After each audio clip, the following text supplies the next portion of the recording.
There were 7 crew members in this horrific event. These crew members were Francis Scobie, Michael J. Smith, Judith Resnick, Ronald E. McNair, Ellison S. Onizuka, Gregory V. Jarvis, and S. Krista McAuliffe.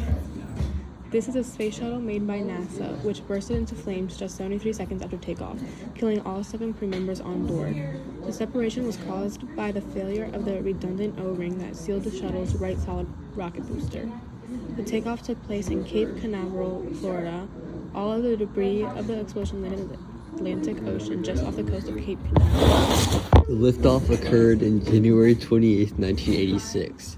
It burst into flames because there was a leak of rocket fuel that caused the crew compartment in the ship to separate from the rocket and sent the crew falling back to the Earth, same with the parts of the shuttle.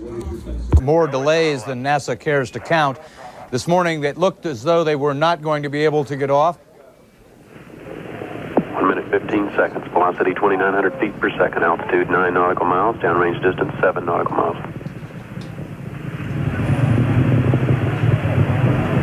Looks like a couple of the solid rocket boosters blew away from the side of the shuttle in an explosion.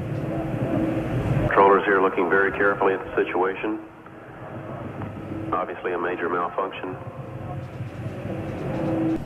We're awaiting word. They're holding their breath, just, I'm sure, as everyone else is.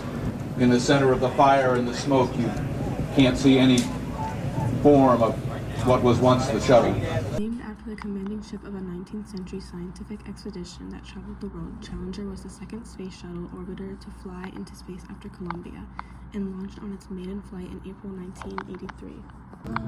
The Challenger's explosion changed the space shuttle program in many ways. It resulted in NASA creating the Office of Safety, Reliability, and Quality Assurance.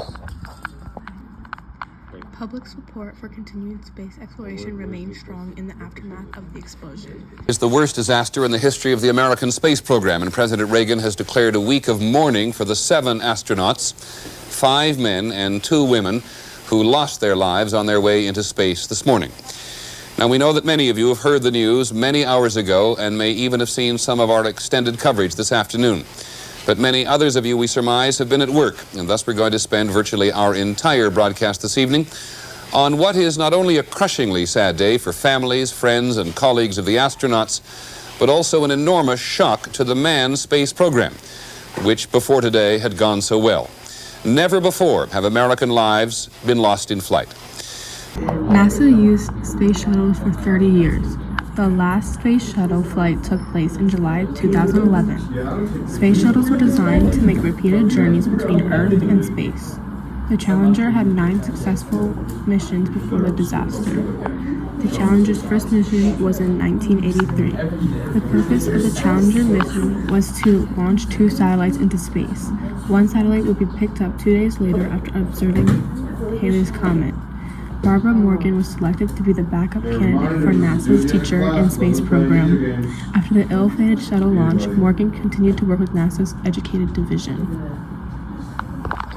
Here lies the Challenger Memorial 30 years later.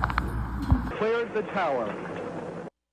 Haunting images still casting a shadow on America's space program 30 years later.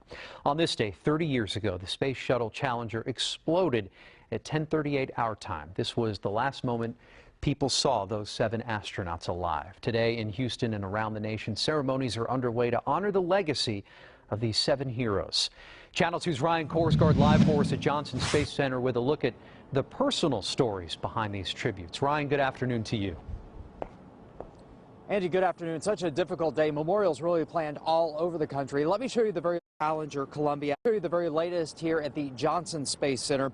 The families of the Challenger astronauts, as well as friends, workers here at NASA, all put a rose at the trees of astronauts who died in Challenger Columbia, as well as Apollo 1.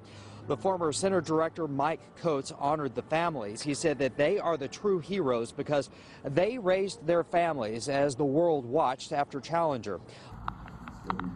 This event was a horrific accident that taught NASA many lessons in order for future launches to work safely.